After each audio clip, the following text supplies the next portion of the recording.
welcome to my channel. She was supposed to be just another civilian pilot. But when a brutal storm stranded 5 Marines with no hope of rescue, a name long buried in military secrecy returned to the skies. Elise Navarro, once known only as Ghostknife, climbed into an F-22 and flew straight into the void where no one else dared. What she brought back that night wasn't glory, but a legend whispered in storms ever since. You'd think after walking away from the military, I'd be done with war zones, with chaos, with the impossible. But that's the thing about being good at something no one else wants to do. They always find a reason to pull you back. My name is Elise Navarro. I'm 30. I have auburn hair that curls when it's humid, pale skin that sunburns too easily, and eyes green enough to make people uneasy when I hold their gaze too long. They used to call me Ghostknife when I flew for Talon Wing, a covert squadron so deep under wraps, most of the Air Force didn't even know we existed. We were the ones who did the missions that never made it to the news. The ones they said weren't possible. I walked away from that life 4 years ago after a mission that left something hollow in me. Something that couldn't be filled by medals or debriefings or whispered respect. Since then, I've been a civilian pilot. Cargo runs. Survey flights. Weather monitoring out of Fairbanks, Alaska. It was quiet. It was forgettable. I needed that. That morning, I was supposed to ferry a refurbished single prop from Anchorage to a coastal depot. Simple work. But at the Emergency Ops Center at Kodiak's temporary forward base, things weren't simple anymore. A storm had locked down half the coast. We're talking a system so bad, even the rescue helos were grounded. And out past that frozen hell, 5 Marine Pathfinders were trapped in enemy terrain after a failed extraction in the Aleutian Corridor. Radio chatter said they'd been under fire for 6 hours. Reinforcements couldn't get near them. Satellites couldn't track movement through the storm front. Everyone was throwing up their hands. Except me. We need someone who can fly blind. The base commander said, pacing the room as a wall of weather data flashed red behind him. Somebody who can drop in hot, stabilize a rescue, and get out before we lose them. Silence. Then, one of the new techs, barely out of flight school, laughed. What about her? He nodded toward me like I was a mascot. Elise? She's a civilian. What's she gonna do? Sprinkle optimism from 20,000 feet. Nobody laughed. Not because I was scary. Because the people who mattered already knew. I didn't say a word. Just stood, nodded once to the commander, and turned toward the flight line. No arguments. No explanations. There wasn't time for doubt, and I wasn't about to beg for permission. My feet carried me through the snow toward the only bird on that tarmac that could cut through the storm. An F-22 Raptor. Everyone stared like I'd lost my mind. Civilians don't fly those. Hell, half the military doesn't get to.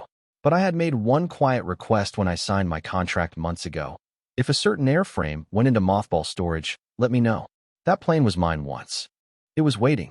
You can't just take that, the rookie shouted behind me. You're not cleared. I didn't even turn.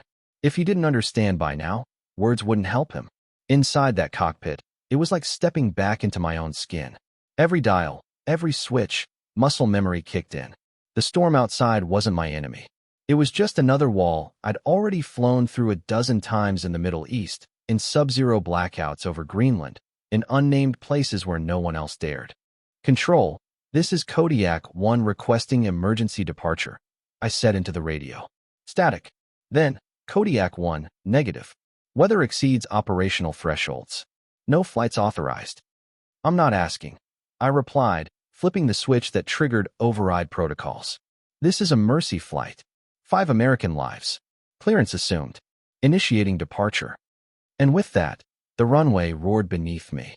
The Raptor surged forward, engine howling, nose tipping skyward into a hurricane of ice and wind. I didn't look back. The second we broke from the runway, the world outside the canopy vanished into gray. Not just low visibility, total blackout. Rain slapped the windshield like bullets. Wind shear clawed at the wings. Lightning danced in the cloud banks around me. Any other pilot would have pulled back, called it a no-go. But to me, this was home. I throttled up, punched into the climb, and let the F-22 stretch its legs. Back in Talon Wing, we called this flying inside the void. No visuals, no radar support, no satellite overlays. Just instinct and the hum of a jet that trusted you back. My hands moved across the controls like they never left. Elevation trim. Stabilizer mod. Manual radar ping suppressed. Everything second nature. From the control tower, one last call came in. Kodiak 1, your radar signature just dropped. Are you disabling transponder? I clicked the radio once in response. No voice. Just confirmation. Then I killed the beacon and dove low. Time to vanish. The Marine Pathfinders were pinned somewhere inside the tundra spines, narrow ridgelines and broken forest that even mountain goats struggled to navigate. According to the coordinates they managed to ping before the comms went dark, they were huddled in a frozen basin near Mount Surikov, cut off by hostile terrain and worsening weather. I skimmed low over frozen treetops, using brakes in the storm to triangulate flashes of ground fire. Small arms. Then a brief muzzle burst. Friendly signal code. They were still alive. A sudden downburst caught the jet's tail. Alarm screamed. I corrected fast, rolled out of the spin, and dumped airspeed just enough to shift into visual targeting. Below, I spotted the chaos. Broken snow, trench lines, enemy gun emplacements tucked under rock outcrops. No way a helo could land there. Ground teams wouldn't survive 5 minutes on approach. But I wasn't ground. I armed the secondary payloads. Targeting assist off. Manual fire only. I guided the Raptor into a steep combat dive, engines howling, airframe trembling as I lined up on the nearest threat. 3 bursts. Precise. Controlled. By the time I leveled out, 2 enemy nests were smoldering. The third had gone eerily silent. Using the mountain winds as cover, I swept around and throttled down into what might be the dumbest landing of my life. A barely there patch of permafrost barely wider than the jet itself. I came in hot, retro thrust screaming, tail kicking up ice. Somewhere in the chaos, I felt it. The snapback. That moment where purpose aligns with action. When you know why you were made. Not for peace, not for medals, but for this. The canopy hissed open. The Pathfinders came out of the trees, sprinting through gunfire and hail. Their eyes locked on the fighter jet like they were seeing a ghost. One of them, a sergeant with a bloody sleeve tied around his leg, yelled over the wind. Who the hell flies a damn Raptor into a hurricane? I didn't answer. Just waved them toward the rear intake bay. I'd gutted the jet's auxiliary storage for emergency evac use. It wasn't designed for passengers, but I'd made sure it could handle 5 men if it had to. They scrambled in, breathless, soaked, half-frozen. One of them looked up into the cockpit and froze. You're not military, he said slowly. I met his eyes. Not anymore, I told him. Hold on. Getting back into the storm was worse than going in. My takeoff window was tight, a 10-second burst between wind shears. I hit the throttle the moment the rear hatch sealed, and the Raptor surged forward like a caged animal released. The frost-slicked ground beneath us dropped away, and in seconds we were airborne again, swallowed by gray. Inside the cabin, the 5 Marines didn't speak. They were too busy holding on to whatever they could as the jet bounced through turbulence that would have shredded a lesser aircraft. I could hear their breathing through the headset. Heavy, shaken, but alive. That's all that mattered. I angled north, pushing the jet higher until we broke through the worst of the weather. Above the clouds, the sun blazed like nothing was wrong. Calm skies. But down below, the world was still a nightmare.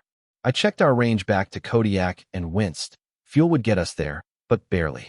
The modifications I'd made for the evac module had cost me efficiency.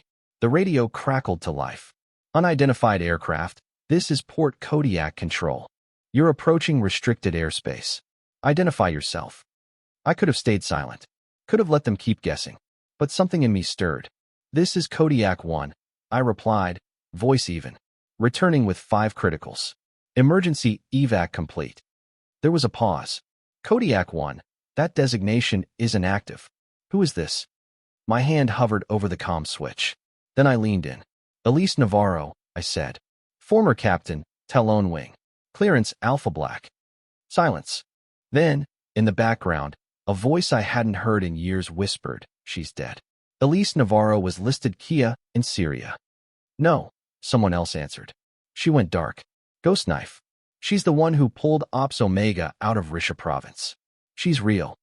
Back in the jet, one of the Marines leaned forward. Wait, you're her? The Ghostknife? I said quietly. Not anymore. But you just. I didn't come back to be a legend, I said. I came back because you were going to die. The rest of the flight was quiet. The base scrambled to clear a lane for me. Even the tower chatter faded away. When I touched down at Kodiak, every eye on the airfield turned to the jet rolling in from the storm, and the woman climbing out of it like she'd never left the fight. The canopy slid back with a hiss, and I climbed down onto wet concrete as the first light of morning broke through the cloud cover. My boots hit the ground with the kind of finality you can feel in your bones.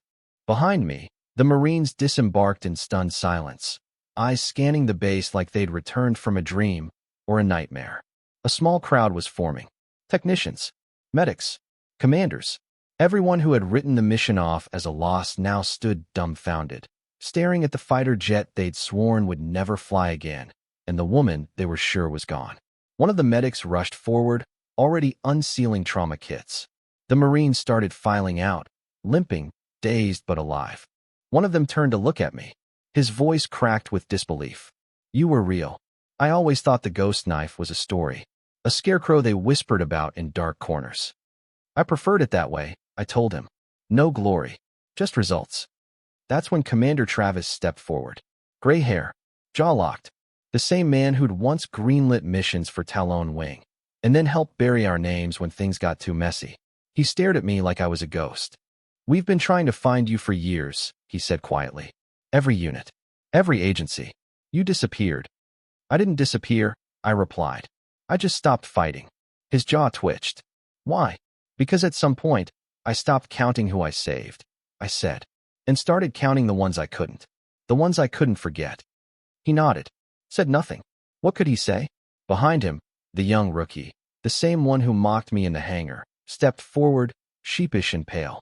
Ma'am, he began, voice unsteady. I didn't know. About you.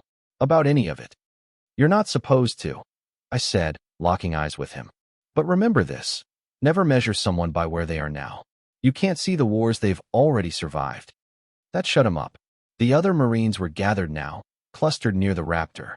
They looked at me the way men look at someone they know they'll never forget, not because of admiration, but because survival had etched the memory too deep.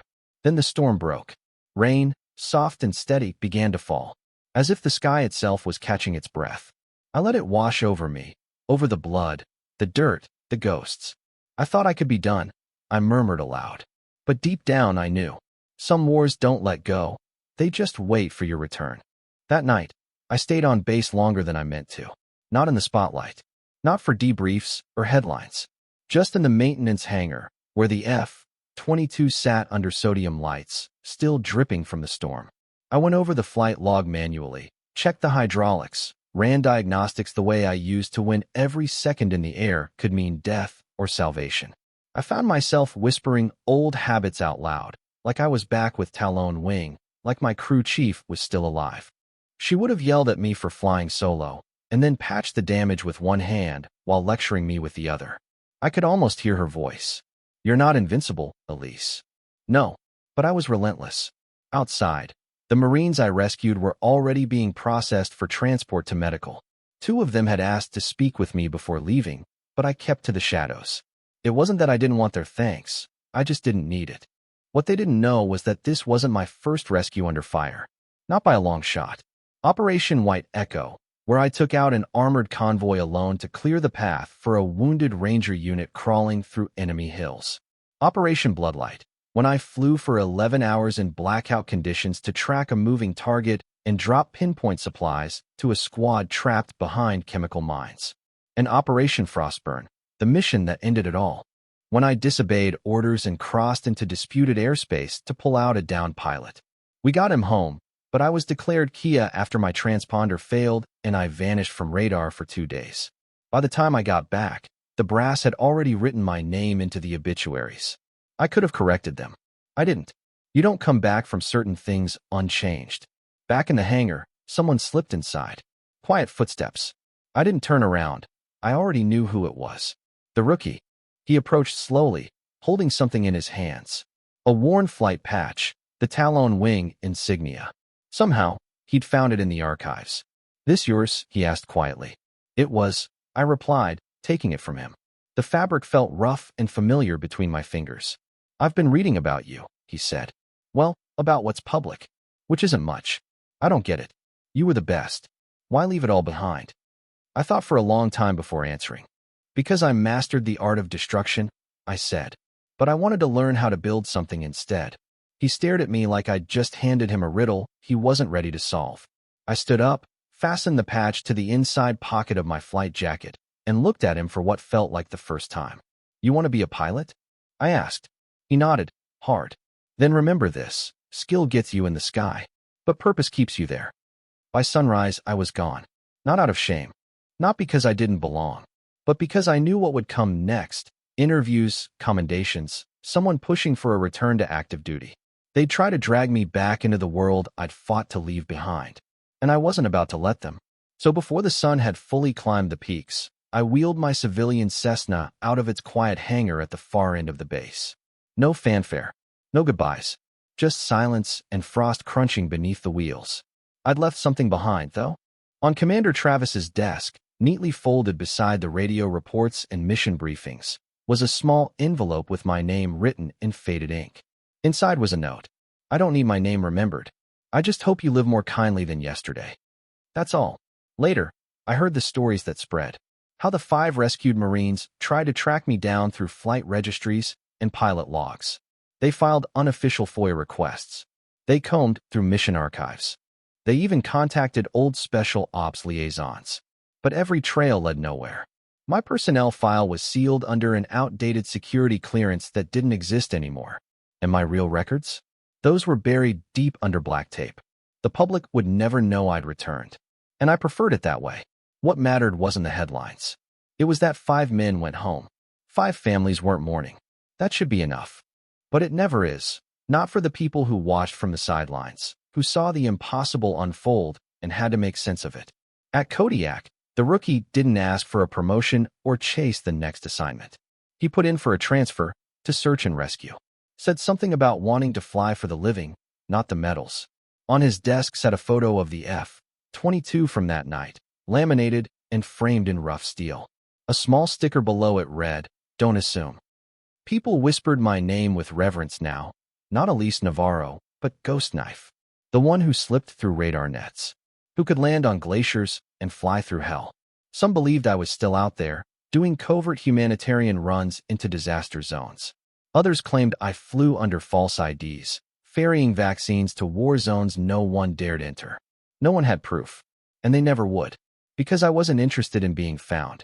The strange thing about being a ghost is that people tend to turn you into whatever they need. Some said I was CIA, others thought I'd gone full rogue, a vigilante in the sky with a jet and a code. I wasn't. I just knew how to disappear. The military taught me that. So did grief. A few months after the Kodiak rescue, I got word through back channels that a maneuver I'd used that night, the one where I landed the Raptor on a storm-swept road in a combat dive, was being discussed in training halls. They called it the Navarro approach. It wasn't official. They couldn't teach it, because officially, that mission never happened. Still, instructors whispered about it during advanced air tactics seminars. If you ever hear thunder and see no wings, look lower. She flew through hell once, and made it out with 5 men who were already dead on paper. I never meant to become a lesson, but maybe that's how the best stories are born.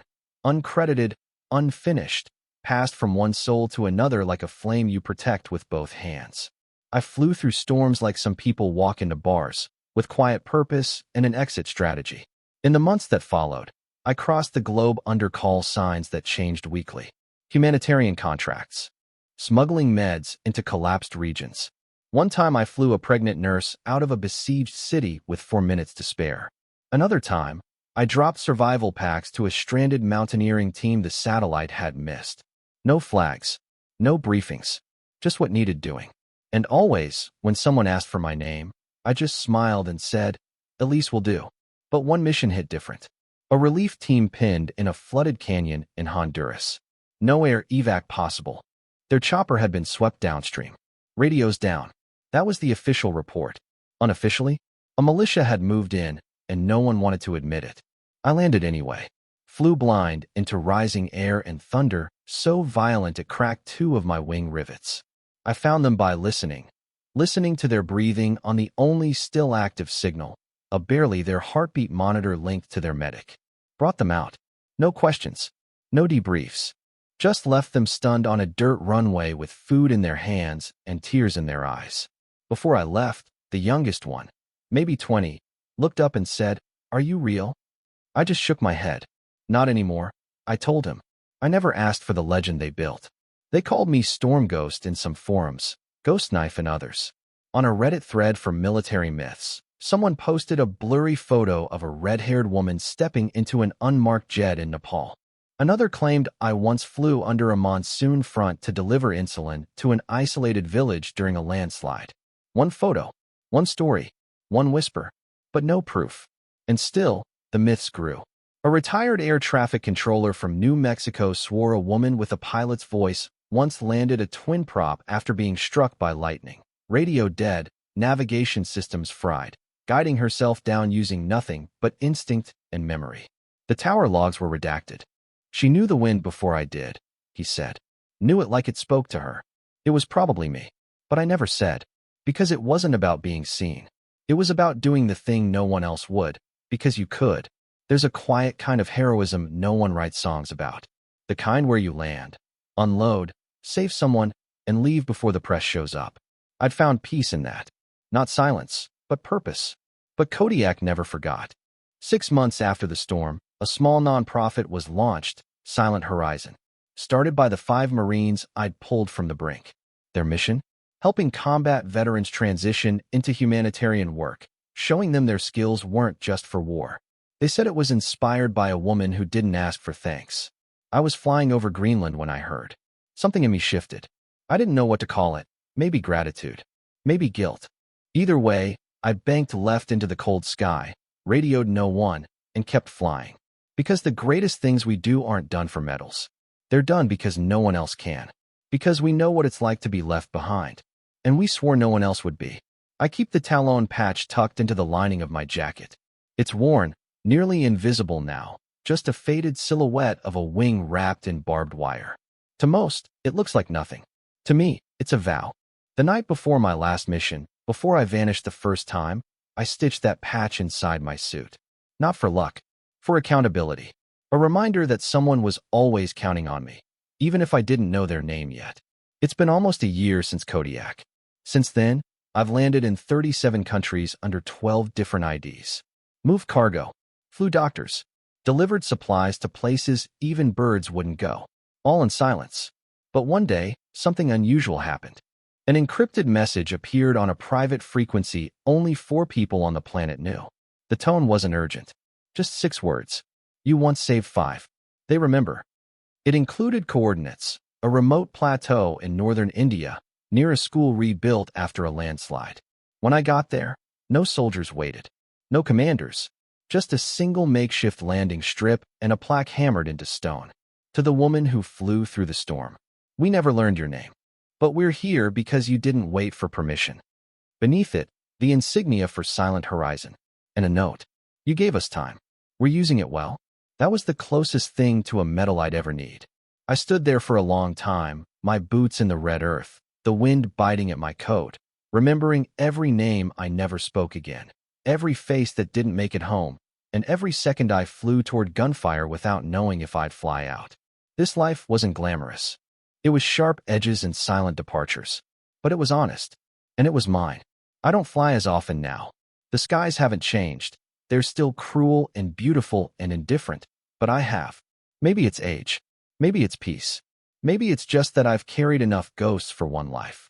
I live off-grid most of the time, in a small town near Jasper Ridge.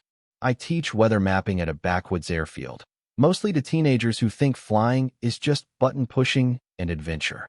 None of them know who I was. That suits me fine. But sometimes, on stormy nights, the radio crackles. A call goes out, desperate, uncertain. And I still listen. Because that's what ghosts do. They watch. They wait. And when no one else comes, they answer. I never became famous.